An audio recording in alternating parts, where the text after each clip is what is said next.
E aí, investidores e futuros investidores, tudo bem com vocês? Espero que sim, que Deus continue abençoando a nossa vida com muita saúde, paz e prosperidade. E o Max Renda, o MXRF11, lançou agora, no final do mês de novembro, o relatório gerencial.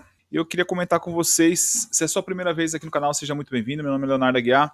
Eu sou um investidor pequeno que pensa grande, estou em busca da liberdade financeira e compartilho essa jornada quase todos os dias aqui no canal Léo Investidor. Léo, você tem o Max Renda? Tenho, vocês estão vendo aqui na tela, aqui é a tela da corretora, onde eu compro e vendo as ações e fundos imobiliários. Eu tenho 340 cotas do Max Renda. Inclusive, essas cotas hoje estão com preço médio de 10,40 aqui, mas o preço médio verdadeiro é 10,31, porque eu fiz subscrições e a corretora não atualizou.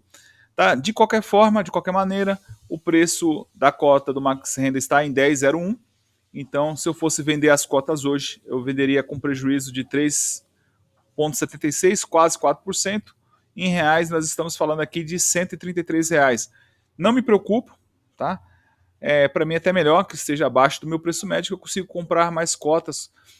Mas isso significa que está barato ou está caro? Calma que pelo relatório eu já consigo responder essa pergunta, se está barato ou caro o Max Renda a 10,01. Pessoal, eu estou aqui no relatório gerencial, o último do Max Renda. Aqui nós temos de cara aqui um comentário do gestor que fala aqui um pouco do IFIX, né, do mês de outubro. Aqui a gente está falando de outubro, ele sempre passa um mês aqui atrasado. Ele fala que o IFIX fechou levemente positivo, quase que no 0 a 0 aqui.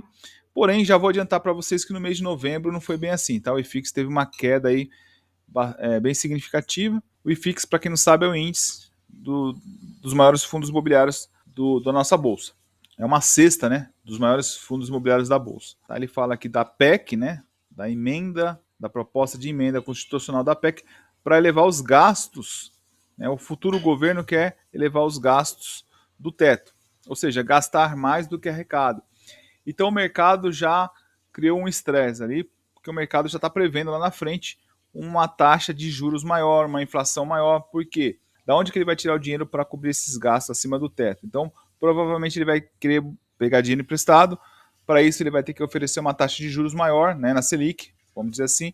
E com isso, né, lá na frente também, os investidores já vêem a possibilidade do governo imprimir moeda, imprimir dinheiro para poder pagar esses gastos. Só que ao fazer isso, né, quem estuda um pouquinho ou tem um pouco mais de experiência aí, vai ver que essa tática de imprimir moeda não dá certo, lá na frente vai gerar uma inflação. O mercado, que não é nada bobo, já está prevendo isso, já está prevendo inflação, já está prevendo taxa de juros alta. Isso acaba impactando diretamente nos fundos imobiliários, porque o investidor fala, ó, se eu vou ter dinheiro na renda fixa lá na frente mais alto, para que eu vou investir nos fundos imobiliários agora? Então, acaba tendo uma fuga de investidores. Ele também fala aqui da taxa de juros norte-americano, que também elevou as taxas de juros, né? Pela quarta vez consecutiva. Então, nós temos aí uma previsão de aumento de taxa de juros aqui no Brasil, uma previsão de taxa de juros lá fora.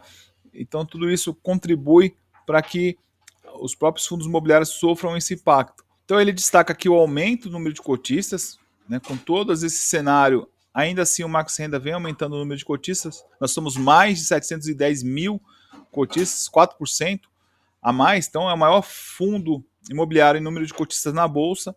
Ele fala aqui das novas aquisições dos CRIs, Certificados Recebíveis Imobiliários, tá? Eu vou deixar o link dessa apresentação para vocês na descrição desse vídeo. O fundo ainda comenta sobre a estratégia, que são 80% em CRIs, 20% em até 20% do patrimônio em permutas financeiras, porém ele faz uma ressalva que diante do cenário, eles não querem investir ainda nas permutas financeiras, porque há um cenário macro desafiador, ainda tem um custo dos insumos que estão bem alto ainda, né, para fazer construção civil, terrenos, tá bom? Taxa de juros altas, então fica mais difícil das pessoas comprarem imóveis, financiarem os imóveis, né, porque boa parte dos imóveis são financiados, então eles estão dando uma seguradinha aí nas permutas financeiras e dando um pouco mais de ênfase aí nos CRIs, ou pelo menos na reciclagem dos CRIs. Aqui, pessoal, do lado esquerdo do vídeo, eu queria mostrar para vocês uma coisa interessante. O valor patrimonial por cota aumentou.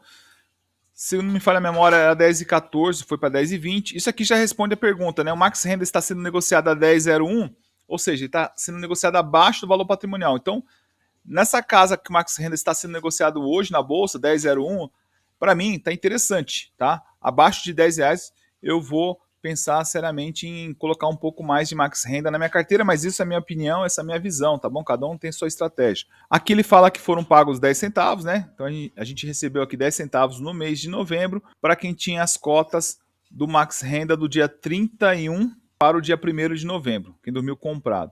Aqui uma outra coisa que eu queria chamar a atenção, ele tem uma gordurinha de 11 centavos. Lá atrás, alguns meses atrás, essa gordura era de 20 centavos por cota, e hoje já caiu para 11, porque ele usou, né? Nós tivemos 3 meses de deflação, ou seja, IPCA negativo, então foi necessário usar esse colchão, esse caixa para manter o fluxo de pagamento. Isso é muito bom, e ainda continuamos com 11 centavos. O IPCA, a projeção é que venha uma inflação, ou seja, IPCA positivo, então vai dar uma tranquilidade um pouco maior no caixa, mas de qualquer forma ele já fala que é uma posição relativamente confortável, né, para passar o período de deflação, como nós já passamos, creio eu, né. E aqui, né, pessoal, se a gente for ver o gráfico, o preço da cota que ele fechou no dia desse relatório estava R$10,30, hoje está R$10, então tá mais embaixo aqui ainda, né. Mas se a gente somar os proventos, né, e o preço valor patrimonial, ele vai estar aqui nessa casa aqui em cima aqui, né. Então é bem interessante. Ao longo do tempo, o fundo ele vem superando aí, principalmente o IFIX. Hoje o fundo tem 3% em caixa, então tem uma parcela até interessante em caixa, precisamos colocar isso para trabalhar. 15% em fundos imobiliários, nos FIIs, 7% em permutas financeiras, sendo que o objetivo do fundo é buscar 20%, mas nós já explicamos por que está abaixo aí dos 20%. E 75% em certificados de recebíveis imobiliários, sendo que a meta é buscar 80%. Então nós temos ainda um espaço para crescer em CRIs, né? Outro ponto importante que eu queria chamar a atenção, como é que o fundo ganha dinheiro, né? Hoje, boa parte da receita do fundo vem do CDI mais 2,63, tá? Representa aqui 42% do book do Max Renda, e também aqui o CDI nós estamos falando de taxa de juros, né? E a maior parte, 57%, nós estamos falando de inflação. Então ele busca inflação mais 7,46%.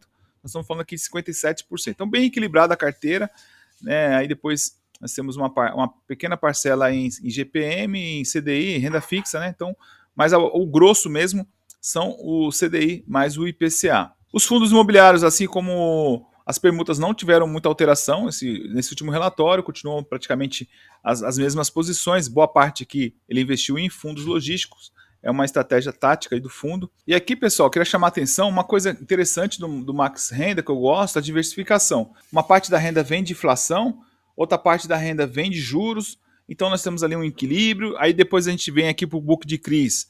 Nós vamos pegar aqui as maiores posições, né? Ó, porcentagem do patrimônio líquido. As maiores posições. A maior posição é 4,49%, depois 3, 3, 2, 2, 1, 1,80 e aí vai. Então, o fundo ele é bem diversificado nos certificados de recebíveis imobiliários. Então, se um desses CRIs tiver um estresse, tiver algum problema, não vai impactar tanto no patrimônio do fundo. Claro que a gente quer o mínimo possível, mas a gente vê que ele está bem diversificado. Os que estão aqui em primeira posição são CRIs que você tem aí um certo, na minha visão, né, uma certa garantia. A gente vê empresas aqui, Coca-Cola, né? A gente vê aqui essa Mitre. O MXRF11 trabalha muito com a Mitre. Então a gente tem algumas empresas aqui com rate legal, tá bom?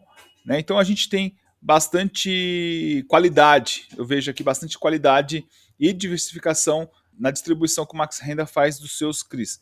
Aqui nós temos todos os detalhes, as garantias, é legal dar uma olhada com mais calma, mas de qualquer forma a própria diversificação ela acaba trazendo para a gente aí uma certa tranquilidade, pelo menos ao meu ver. Aqui nós temos aqui as fotos das permutas financeiras, que representa hoje 7% do fundo. Né, o Max Renda ele compra o terreno ali, faz um investimento junto com uma construtora, uma incorporadora, e ali vende aquele imóvel, aquele empreendimento, né, aquele lançamento, e ali tem um lucro, esse lucro é repartido para nós cotistas. É isso, deu aqui uma pincelada, um breve resumo do que foi o último relatório do Max Renda, do MXRF11. Léo, a indicação de compra ou venda de Max Renda do MXRF11? Não, nada aqui no canal Leverage ou no vídeo é indicação, recomendação de investimentos. Estou apenas compartilhando o relatório, que ele é público, né, para todos nós investidores. E porque eu tenho Max Renda na minha carteira, os pontos positivos que eu enxergo nesse fundo imobiliário. E aí, você curtiu? Deixa um like. Se não é inscrito ainda, fica o convite para se inscrever. Um abraço, fique com Deus, tudo de bom para vocês. Valeu!